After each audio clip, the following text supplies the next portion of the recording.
Let's date forever.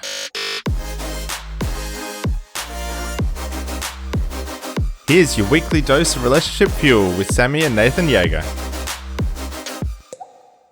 Hello and welcome to Date Forever. In this week's episode, we're chatting about setting up everyday habits to move you towards your goals, moving forwards if you're feeling stuck in life, and how the gift of a happy marriage is the best gift for your family.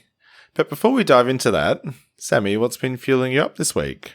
Oh, a couple things. I spent some time with friends this week. Yeah? Yeah, we had a really nice dinner party, a very impromptu dinner party. Yeah, it was really fun, wasn't it? Yeah, and then I had a couple of solo dates with girlfriends as well, and one of which has just had a new baby. Yeah. A baby they worked very hard to create, that didn't just come so easily.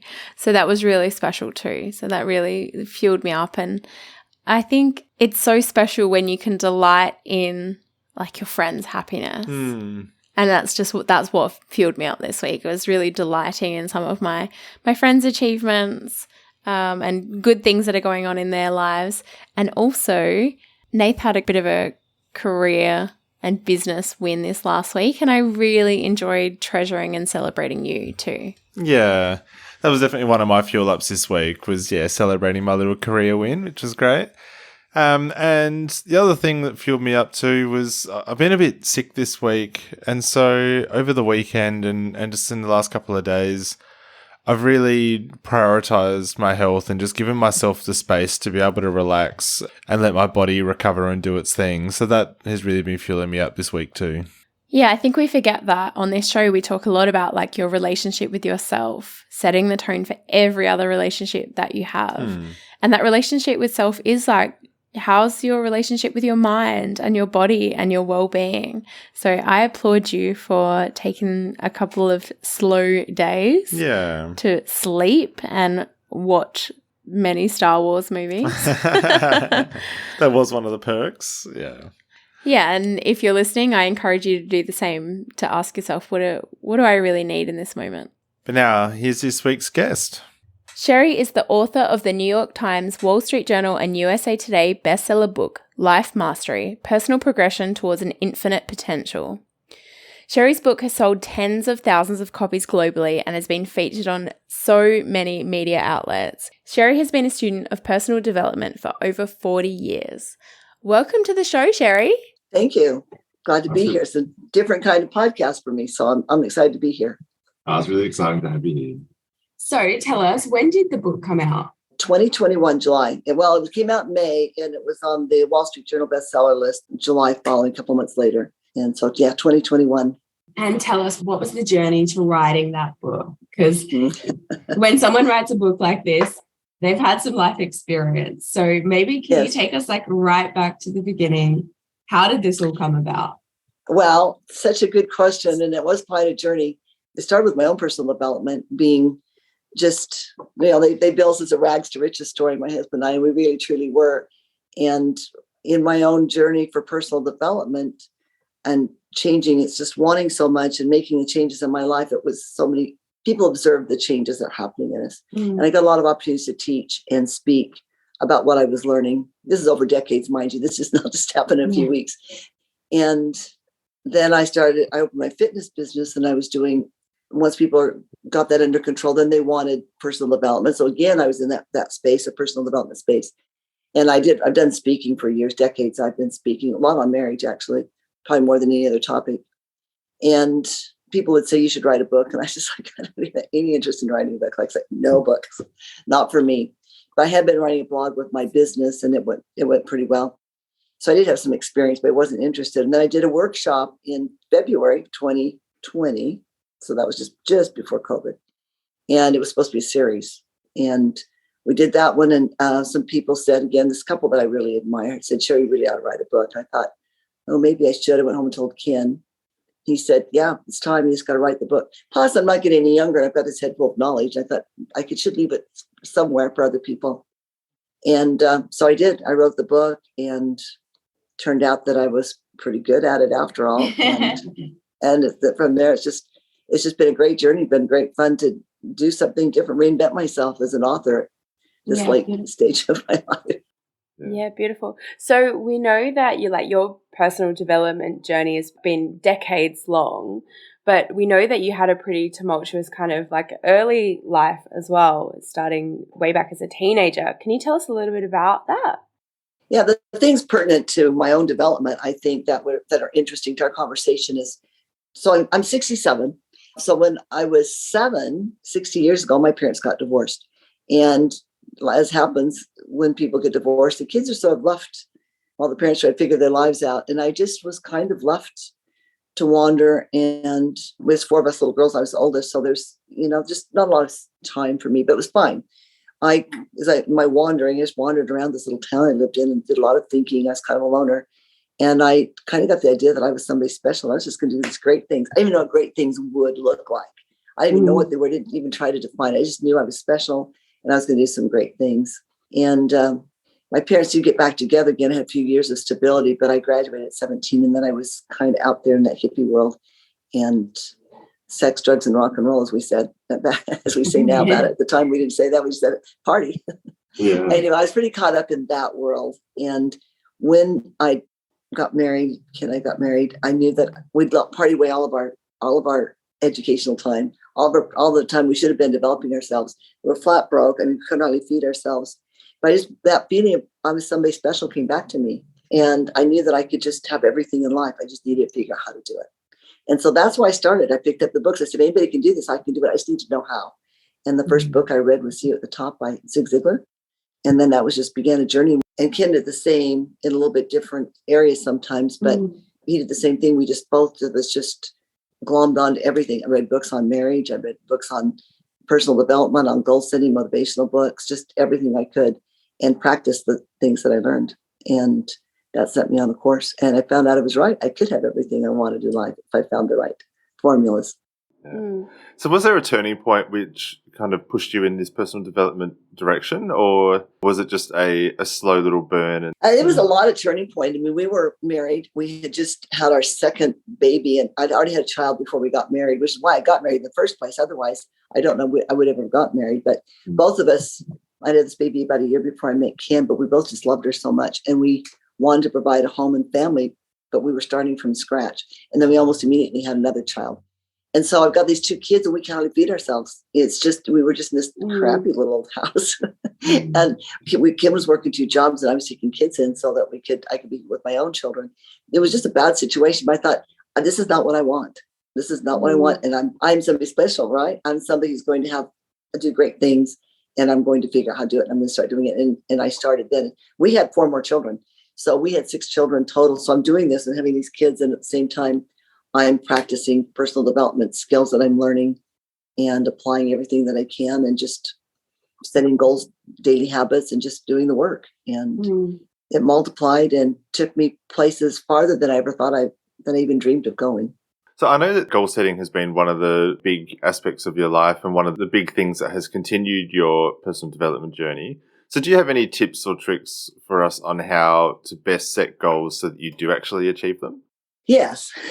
So one of my favorite topics. It's really not so much about the goal setting as it is implementing those goals or the habits that you want that attain those goals. You want to be independently wealthy. Well, it's going to take a daily habit of budgeting and saving and looking for ways to make money better and more effectively, right? It's going to be daily habits. If you want to be super fit, which I did, and I am, it's going to be the daily habit. So the goal is way less important than the systems that you've got to track and implement the things you need to do every day to get to those goals. So I started off with just what I call now a tracking sheet. At the time, I just called it a little chart on a 3x5 card. I had 3 habits. I had no habits at this point. We had this totally undisciplined life. So I had no good personal habits past brushing my teeth every day. So I started with 3 habits that I wanted. And I just made a little chart like a calendar, listed the 3 down the left-hand side, made the days of the month across the top. And every time I did those on a day, I checked them off. And I just did them every day and developed the habit on those 3 items. Then not too long after that, I added a couple more and then more. And now I track a whole bunch of stuff. But I just started tracking those daily habits. And the daily habits is what gets you where you want to go, which gets you success. It doesn't matter if it's in marriage or fitness or character development, anything you want to grow, develop in your life. It's about what you do every day, mostly. There's other things too, but mostly it's about what you do every day. Yeah. So Sherry, you said you had this like underlying sense that you were meant for really big and incredible things. How did you do that step before the goal setting of unpacking that desire and getting clarity about what it was you wanted to achieve?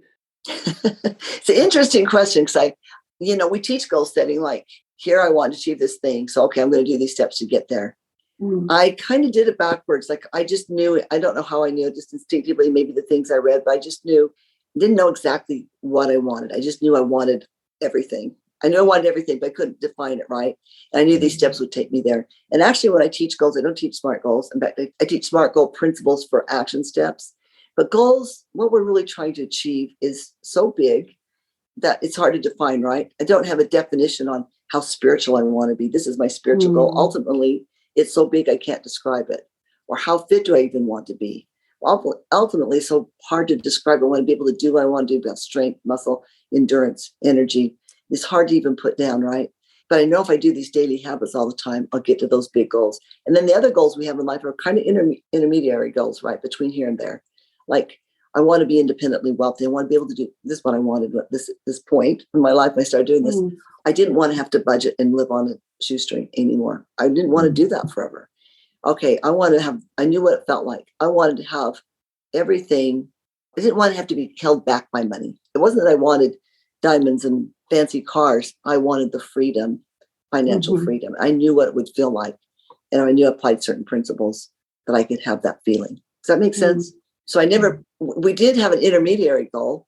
And Ken had set the goal when he was young to be a millionaire at the time he was 40, which he'd sort of forgotten about till we started on this road. He said, yeah, I was going to be a millionaire by the time he was 40. And by the time he was 41, we were worth $1 million. So we went from this poverty, we can't feed ourselves, to by the time he was 40, we were worth $1 million. And then from there, of course, it just got better. But you just know that. So that was an intermediary goal. But what we really were looking for, $1 million is going to give you the kind of financial freedom that we wanted. It would take more than that. So that was an intermediary goal. But the big goals are almost undefinable. And you just know if you get on track. If I work out every day and I eat a certain way, I'm going to reach that, right? So once I've got it in place, I don't even think about it anymore. I just have to do it. And I'm going to get to my goal. Now on to the next goal. So if someone's sitting with that same sort of sense of like, oh, I know I want to be doing more, I know I want to achieve something, and I don't have a lot of clarity of what that is, but I know that I don't want what I've currently got. Is there an activity or a process or something that you can encourage people to do to help them even just go through that self-discovery to start moving towards more? Well, that's a kind of a two-part problem. One is if somebody's just like stuck, they just know they're stuck. The deal is we're happy when we're moving forward. So we're not happy when we're stuck. We're miserable and unhappy. We all know when we're miserable and unhappy when we're stuck. Happiness comes from moving forward. So if somebody just feels stuck, just to move forward, pick 1 to 3 habits you want to develop. Start tracking them, start today, start making some steps forward, and you'll get more clarity as you go. So that's one part of that kind of a problem. Often people are willing, they just don't know what to do, where to go from here. Like, for example, I'm working with a young woman. She's wanted to write this book for, I think, maybe 15 years. So within a month, she was writing every day. And 3-4 months later, she has a rough draft. She just needed somebody to talk it through with. You see what I mean? So that's the other thing you can do. If you can find a good coach or a good mentor, that means somebody without any ego for themselves, right? Somebody who's been there, and they can say, you say you want to write, well, could you start this week? Oh yeah, I could do that. And then pretty soon they got a book, right? So those are two different kinds of problems about what you're talking about. So having somebody just help you say, when did you start today? You said you want to do this thing. Why don't you start today? A coach to help you identify it and get going. Yeah, I appreciate that. So what we're really talking about here is, I guess, like designing your life and understanding where you want to be and what you really want to get out of life. So how did your journey, I guess, start actually designing what that end goal or that end state was going to look like? I didn't see the end journey. It was so much grander and bigger than what I imagined. I tell the story often about, we lived in this little crappy house that was old. It was a bad house when it was new. It was that kind of a house, right? Yeah. It was just this junky house that didn't have heating. It was just terrible. And then we would take our little girls and we'd go for this walk around our neighborhood. It was called the Sunday walk. Every Sunday we'd go for a walk around the neighborhood, just a block or two away were these nice neighborhood of ranch style homes. They were nicer upper end ones, but they were one story, maybe one story with a basement, nicely done, but just a neighborhood. There was nothing really all that special. I thought if I could live here, if I could live in one of those houses, that would so rock. Well, the years go by and we move on and we're moving forward. And one day I'm just having to drive through that neighborhood. And I'm like, oh yeah, I used to want to live in this neighborhood. At that point, my house that I was living in was probably 3 or 4 or 5 times bigger, nicer, more expensive than those homes. And I would have settled for one of those homes, right? Yeah. But life has a way of bringing you greater and bigger things if you just pay the price, which is just basically daily disciplines and working towards the things you want. Yeah, because those small habits really do shape your weeks, your months, your years. So, Sherry, I'm curious. I want to go back to that idea that you shared that we're unhappy when we're stuck, and how we get unstuck is to just start making any kind of progress. And it's that progress that drives happiness. I'm really curious about, you've already talked about in your marriage and having shared goals or creating things together. So I'm curious, what is some of your insights or advice for couples who are maybe setting out on this journey together to go, there's some things that you want to achieve, there's some things that I want to achieve, and there's some things that we want to achieve together? I just a little background on that one too. I had never wanted to be married ever, like never. My parents' marriage didn't look good. I never saw good marriages. And I didn't want to do it. And I'd not had that baby first, I wouldn't have gotten married. But when I decided to get married, I thought, if I'm going to be married, then I'm going to have the very best marriage possible. I thought still would probably be miserable, but it was not miserable. We've been married 45 years and it's been awesome. You talk about dating forever. That's what it's felt like. It's a 45 years of romance and it's been just awesome. Fortunately, we are on the same page. I married somebody. I don't think we knew this when we got married, that we both felt kind of the same, like we wanted big, great things. And so together it was kind of combustible, like I wanted and he wanted, and together we were just like a force, right? And while we didn't exactly move in all the same exact directions, we generally moved the same direction. And I think that's really important. One of the things I've observed in coaching is if a woman signs up for coaching with me, her husband will often, she'll say, well, I'm just like my husband to start working out with me too. So just give him a few minutes, just give him a little time, he will. And they always do. Or I've got this project, but I'm starting to work this way, but I don't know if my husband's on board. You just keep working on you. And I've never seen this fail. It doesn't always work the other way. I'm working with a man. The women are kind of like, yeah, you can work on yourself. I'm good. But if you've got somebody who'll do that, if you're married to somebody who'll move forward to, that's what you want to do, is marry somebody like that. And then the sky's the limit. And the joy that comes from marriage. We say, Ken and I marvel all the time at how happy we are together and what we have and how much we love each other and how great it's been. And we truly have found the richest fulfillment in human experience in marriage. It's been awesome. This is a more complicated thing than just being on the same page with goals, but that's a big one. If you're married to somebody who wants to work on them, Ken and I were just talking about this today on a walk. We're talking actually about, we have a number of businesses, and about a good boss, how a good boss will not say, I really need you to work on these things. A good boss who has good employees will say, what are you working on? How can I help? Right. And then we went on to talk, that's how marriage is. It's like, what are you working on? How can I help? Not trying to get the other person to change, but you work on you and you trust them to work on them, and it will work out.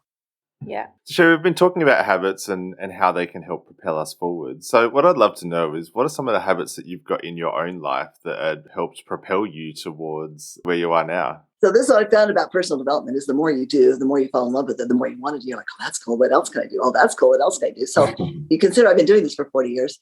I do a lot of things. And I'm like, what else can I squeeze in? So some of the basic first habits I had, I wanted to pray every morning. I thought that would be really useful. And so I did that one. And then the other one was writing in a journal. And my third one was, I think it must have been reading every day. It was that was the 3 things, was reading every day. And so since then, now I read devotional reading and I do some personal development reading. And I listen to an audio. I also meditate every morning and I pray every morning. So let me go back in order.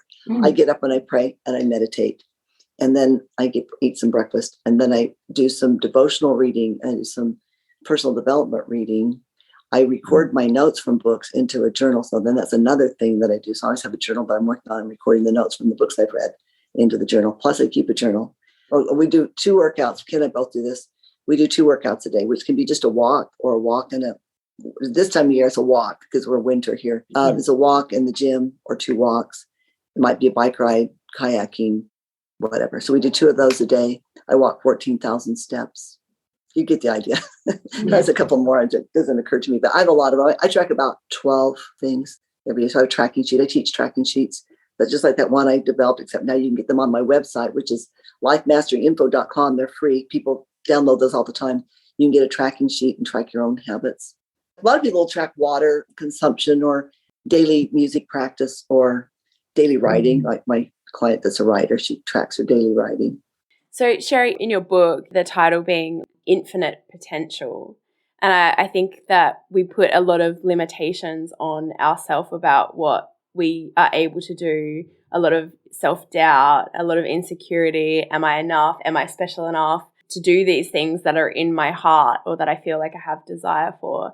Is there anything you can share around like truly unlocking that infinite potential? It's part of the deal. You know, you're going to feel that way. And as confident as I am, and I think we can all agree I'm pretty confident, and everybody that, you know, I can be intimidating plus confidence. Even with all of that and all that I know, I kept thinking, who am I to write a book? I'm too old, right? Why? I kept having this thought come through. And we have to learn that's a barrier, an obstacle, and just push through it, because anything worth doing is going to have obstacles, and that's going to be one of them almost always, something like that. Maybe I'm not as smart as other people. Maybe I won't be as good as other people. If anybody can do it, you can do it, right? That's one of the things I say to myself. If anybody can do it, I can do it, right? Less smart people than me have done that. I have to have things that I tell myself, but it's part of the thing. If you want to achieve things, that's going to be the voice in your head, and you have to learn how to kick it out. And it will always be there to some extent. Every time you try something new, it's like it just comes with the territory. Not probably the answer you hope for. But the other thing is too, the more that you do, though, the more confidence you have. And the more you say, well, I did this other thing, hard thing, I can do this one too. Okay, I've done those 2 or 3 other hard things, I can do this one too. So the more you go down that road, the more evidence you have that you are good enough. Yeah. And Sherry, like you said, you're on the Date Forever podcast, and we chat about having a really beautiful relationship with yourself and a beautiful relationship with your chosen person, the person you're doing life with. And you've been doing that for 40 something years now. I'm really curious, what are some of the habits and practices that you've got in your own marriage to keep it fueled up? Even when we're the busiest, we've always dated every week. At least one. We always say we have Friday night date. We really have more like a Friday and Saturday night date. So even with all those children, we got away regularly and we took trips together. So those were some fundamental things. Whenever we could, we've gone to bed together and gotten up together. Making the bed together is kind of way to start your life in sort of your day in a unified way. We come first. And I think that's one of the tricky things can be when you have children, is making sure that you put the marriage before the kids. And then the kids are better off if you do it that way too. So I don't know. I'm sure I miss them. We pray together every night just before we go to bed. We've done that our whole married life. It's not a big deal. It's a quick prayer, you know. It's like the Rod Stewart song, you know, I told you lately that I love you. Every day we should give thanks to the one, right? So we're thankful for what we have. Yeah, that's really beautiful. And so much of what you've shared, the small daily habits and practices that can build into something incredible. I think you really need to connect every day. This is what I've taught. Connect every day. That means not about kids, bills, stuff, but just have a personal connection every day. It could be for pillow talk before you go to bed, or just a few minutes somewhere every day that you connect and actually talk to each other about, like you would have before you got married, right? And then a date once a week, maybe once a quarter you do an overnight thing. Maybe once a year you do a trip together. Especially if we were very busy with those kids, and we did a ton of church work, and we had our own businesses and a lot of volunteer work. And we were just so super busy. But we always carved that time out for ourselves. And those kids are all gone now. It's just us here. And, you know, we're glad to see them gone. And now we can walk around the house naked or whatever. Even in that comment, you raise a really interesting thing, because some people don't put their marriage before their children. They put their children before their marriage. And at some point, if you've done it well, those children will leave and have their own lives and experiences, and then it will be you and your partner there, and hopefully that relationship there's only so long you can leave that relationship neglected, right? So I think I just really wanted to reiterate and appreciate what you shared about marriage first, children second, because I think that's something that people struggle with. We don't have kids, so I'm making a very generalized observation. Well, the main thing you're doing as parents is teaching the kids how to be married. Having a bad marriage is a miserable thing.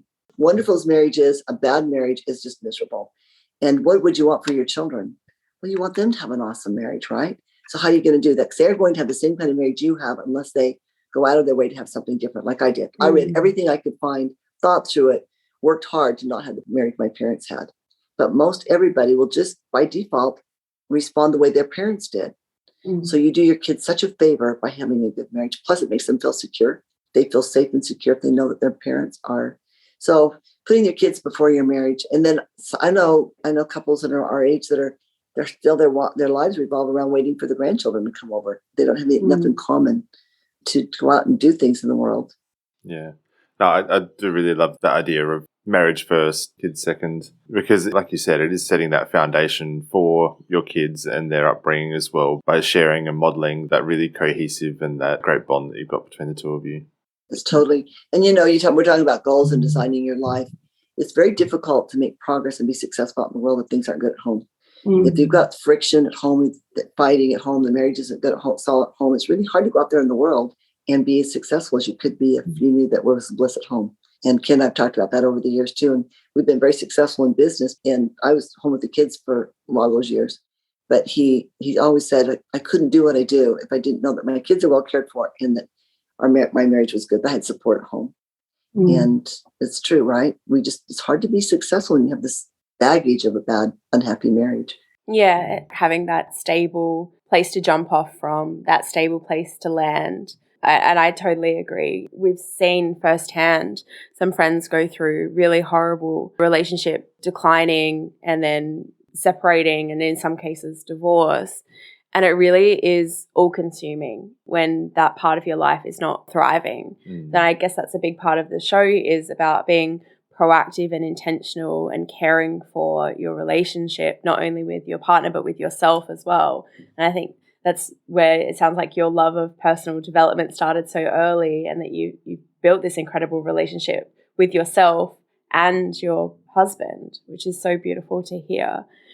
Well, Sherry, thank you so much for joining us. To say thank you, we've given a year's worth of seeds to nourish a child. So that's kind of a gift that keeps giving. As the seeds grow, they feed the family in Malawi. So thank you so much for making that possible. And that's been via our partnership with Buy One, Give One. Good. So Sherry, if people want to connect with you or learn a little bit more about what you do or want to get your book, how can they do that? The book's on Amazon. It's Life Mastery, Personal Progression Towards an Infinite Potential by Sherry Fernandez. That's on Amazon. And then the website is lifemasteryinfo.com. And I'm Sherry at lifemasteryinfo.com. So I always respond to emails. I've got several free downloads on the website. And there's a workbook that's also on Amazon. And the planner, if you're interested in that, you can contact me through the email. Yeah, Perfect. awesome. Thanks, Sherry. Thanks for having me. Thanks heaps for joining us. If you love what we're doing here and want more, subscribe to the Date Forever podcast to make sure you never miss an ep. Come and hang out with us and other awesome couples who are fueling up their relationships in the Thriving Couples Collective Facebook group, or check us out at fuelcollective.com.au. Until next time, keep on dating, because better relationships equal a better world.